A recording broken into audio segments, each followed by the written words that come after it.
నమస్తే. తెలంగాణలో ఫిరాయింపులకు clean chit అంటూ ప్రధానమైన వార్త మనకు కనిపిస్తూ ఉంది. గోడదూకిన ఎమ్మెల్యేలపై స్పీకర్ తుది తీర్పు వెలువరించారు. అంశానికి సంబంధించిన వార్త. దానం కడియం పార్టీ మారలేదన్న సభాపతి. కాంగ్రెస్ బీఫాంపై ఎంపీగా పోటీ చేసిన దానం. కాంగ్రెస్ సభలు సమావేశాల్లో పాల్గొన్న కడియం అంటూ ఈ అంశం మనం చూస్తున్నాం. అయినా బీఆర్ఎస్ సభ్యులేనని తేల్చి చెప్పిన స్పీకర్. 10 మంది ఎమ్మెల్యేలపై ఫిర్యాదులు కొట్టివేత. సర్టిఫైడ్ కాపీలు ఇవ్వని స్పీకర్ కార్యాలయం అంటూ ఈ అంశం కనిపిస్తూ ఉంది.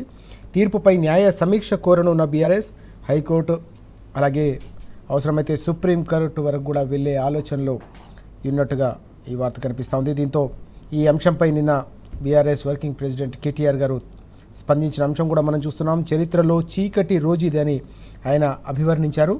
దానం కడియంకు క్లీన్ చిట్, ప్రజాస్వామ్యంపైనే దాడిగా కేటీఆర్ గారు పేర్కొన్న అంశం మనం చూస్తున్నాం. ఇక్కడ అసెంబ్లీ స్పీకర్ నిర్ణయం రాజ్యాంగ విరుద్ధమని ఆయన అన్నారు.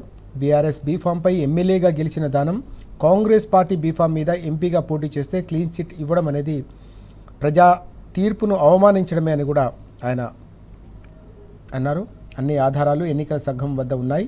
అయినా ఫిర్యాదులను పట్టించుకోలేదు. ఫిరాయింపులను ప్రోత్సహిస్తూ స్పీకర్ తీసుకున్న నిర్ణయం ప్రజాస్వామ్యానికి చీకటి రోజు అని ఆయన పేర్కొన్నారు. స్పీకర్పై రాహుల్ గాంధీ ఒత్తిడి తీవ్రంగా ఉందని కూడా ఈ సందర్భంగా కేటీఆర్ గారు ప్రస్తావించిన పరిస్థితి మనకు కనిపించింది. ఫిరాయింపుల గురించి మాట్లాడే నైతిక హక్కు రాహుల్కు కానీ కాంగ్రెస్ పార్టీకి కానీ లేదని ఆయన స్పష్టం చేశారు. రాహుల్ గాంధీకి కొంచెమైనా సిగ్గు గౌరవం ఉంటే దీనిపై ప్రజలకు సమాధానం చెప్పాలని కూడా కేటీఆర్ గారు డిమాండ్ చేసిన అంశం మనం చూస్తూ ఉన్నాం. ఇక్కడ ఆర్డర్ కాపీ ఇవ్వడానికి ఎందుకు భయం? కాపీ రాగానే హైకోర్టుకు వెళ్తాం, అక్కడ అన్ని అంశాలు కూడా తేల్చుకుంటాం, సుప్రీం వరకు వెళ్లేందుకు కూడా సిద్ధంగా ఉన్నాం అవసరమైతే అంటూ కేటీఆర్ గారు ఈ అంశంపై కీలకంగా నిన్న స్పందించిన విషయాలు కూడా మనకు కనిపిస్తూ ఉంది. ఇక తుమ్మిడిహట్టి అసాధ్యం అంటూ మరో వార్త కూడా మనం చూస్తున్నాం. అక్కడ బరాజ్ కట్టరాదు, సాంకేతికంగా అది కుదరదనే అంశం మనకు కనిపిస్తూ ఉంది. ఇక్కడ అనేక సవాళ్లు, ఆర్థిక భారం తప్పవు. 44 టీఎంసీలకు మించి అక్కడి నుంచి తరలించలేం. బోరేపల్లి లొకేషన్ ఒకటే ప్రత్యామ్నాయం. తక్కువ ఖర్చుతో జలాల తరలింపు సాధ్యం. అయితే సర్కార్కు ఎస్వీ కన్సల్టెన్సీ ప్రతిపాదనలు ఇచ్చింది. వాటిపై అధ్యయనానికి ప్రభుత్వం సిఫార్సు.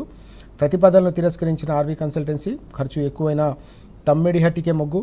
80 టీఎంసీల తరలింపునకు అలైన్మెంట్ ఫిక్స్ చేస్తే కాళేశ్వరం ద్వారా మరో 100 టీఎంసీలు. కాంగ్రెస్ సర్కార్కు ఆర్వీ కన్సల్టెన్సీ నివేదిక అంటూ తుమ్మిడిహట్టి అయితే కాంగ్రెస్ ప్రభుత్వం ఇప్పుడు కాదు, గత ప్రభుత్వం 2004 నుంచి కూడా తమ్మిడిహట్టికి సంబంధించి కాంగ్రెస్ సమైక్య రాష్ట్రంలో ఉన్నప్పుడు కూడా ఆ ప్రతిపాదన తెరపైకి తెచ్చింది. అయితే అప్పుడు ఇటు రాష్ట్రంలో అటు కేంద్రంలో 2 రాష్ట్రాలతో పాటు పక్కనున్న రాష్ట్రంలో కూడా కాంగ్రెస్ అధికారంలో ఉన్నప్పటికీ కూడా అది సాధ్యం కాలేదు. ఒక్క అడుగు కూడా ముందుకు పడలేదు. ఈ క్రమంలోనే ఆ లొకేషన్ను మేడిగడ్డకు మార్చి తెలంగాణకు సంబంధించి ఇతర రాష్ట్రాలతో నదీ జలాలకు సంబంధించిన ఇష్యూస్ కావచ్చు, అన్నిటికంటే ముఖ్యంగా ఎగువ రాష్ట్రాలు కావచ్చు, పక్క రాష్ట్రాలతో ఇబ్బందులు తలెత్తకుండా మేడిగడ్డ బ్యారేజ్ను పూర్తి చేసి అక్కడి నుంచి అన్నారం సుందీల ద్వారా పూర్తిగా గోదావరి జలాన్ని ఎత్తిపోచే ఒక మహాసంకల్పాన్ని, ఓ మహాయజ్ఞాన్ని పూర్తి చేసిన సందర్భాన్ని మనం చూసాం. అయితే మళ్ళీ కాంగ్రెస్ అధికారంలోకి వచ్చిన తర్వాత మరోసారి తమ్మిడిహట్టిని తెరపైకి తీసుకొచ్చి అదే అంశాన్ని 2 ఏళ్లుగా సాగదీస్తుందనే అంశం. కానీ అక్కడ తమ్మిడిహట్టి అసాధ్యం, అక్కడ బరాజ్ కట్టరాదు, సాంకేతికంగా కుదరదంటూ వస్తున్న ప్రతిపాదనలు కావచ్చు, నివేదికలు, అధ్యయనాలన్నీ కూడా ఇప్పుడు తేటతెల్లం చేస్తున్న విషయాలు కూడా మనకి ఇక్కడ కనిపిస్తూ ఉన్నాయి. అలాగే కేసీఆర్ గారి 10 ఏళ్ల పాలనకు సంబంధించిన విజయాలు ఇంకా కూడా అనేక రూపాల్లో, అనేక నివేదికల రూపాల్లో ఇప్పటికీ కూడా వెలుగులోకి వస్తున్న సందర్భాన్ని మనం చూస్తున్నాం. ఆర్థికంలో అచీవర్ తెలంగాణ అంటూ ఈ వార్త. నీటి ఆదాయ సమీకరణలో తెలంగాణే సాటి అంటూ ఈ వార్త వెల్లడించిన 2023-24 ఆర్థిక ఆరోగ్య సూచి నివేదిక. కేసీఆర్ పరిపాలనకు నీతి ఆయోగ్ మరో కితాబ్ ఇచ్చిందనే అంశం మనం చూస్తున్నాం. 10 ఏళ్ల ప్రగతి ప్రస్థానంపై ఇటీవల ఎకనామిక్ సర్వే కురిపించిన ప్రశంసల జల్లు మనం చూసాం.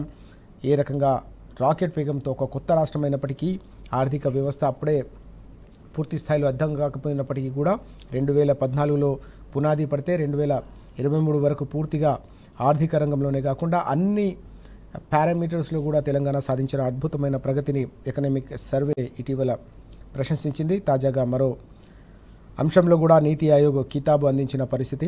దేశ చరిత్రలోనే, స్వతంత్ర భారత చరిత్రలోనే తెలంగాణ సాధించిన అపూర్వమైన, అసాధారణమైన, చారిత్రాత్మకమైన విజయాలు కేవలం ప్రస్తుతమే కాదు భవిష్యత్తులో కూడా ఇతర రాష్ట్రాలకు, యావత్ దేశానికి కూడా ఒక ఆచరణగా, ఒక స్ఫూర్తివంతంగా నిలుస్తాయని ఈ గణాంకాలన్నీ కూడా స్పష్టం చేస్తున్న విషయంగా మనం చూస్తూ ఉన్నాం. అలాగే ప్రజాభిప్రాయం లేకుండానే ఇండ్లు కూలుస్తారా అంటూ ప్రముఖ సామాజికవేత్త మేధా పాట్కర్ గారు మహాత్మా గాంధీ గారి పేరుతో ప్రజలను హింసిస్తారా అంటూ ఆమె మండిపడ్డారు. ప్రజలతో చర్చించకుండానే డిపిఆర్ విడుదల చేస్తారంటూ ఆమె విమర్శించారు. రేవంత్ రెడ్డి సర్కారును నిలదీస్తూ మేధా పాట్కర్ గారు లేఖ రాసిన అంశం మనం ఇక్కడ చూస్తున్నాం. ప్రజలకు సంబంధించిన అభిప్రాయం లేకుండా వేల ఇండ్లు లక్షల ఇండ్లు ఎట్లా కూలుస్తారంటూ సూటిగా నిలదీసిన అంశం అనేది ఇప్పుడు మళ్ళీ ప్రజాక్షేత్రంలో మూసీకి సంబంధించిన ప్రాజెక్టుపై పెద్ద ఎత్తున చర్చకు దారితీస్తున్న పరిస్థితి. ఇది న్యాయమైన రాహుల్జీ అంటూ ఇదే అంశానికి సంబంధించి బాధిత కుటుంబాలకు సంబంధించిన పిల్లలు కూడా రాహుల్ గాంధీకి లేఖ రాస్తూ తమ ఆవేదనను ఆందోళనను ఆగ్రహాన్ని వ్యక్తం చేస్తున్న విషయాలు కూడా మనకు ఈరోజు పత్రికల్లో ప్రధానంగా కనిపిస్తూ ఉన్నాయి. మరోవైపు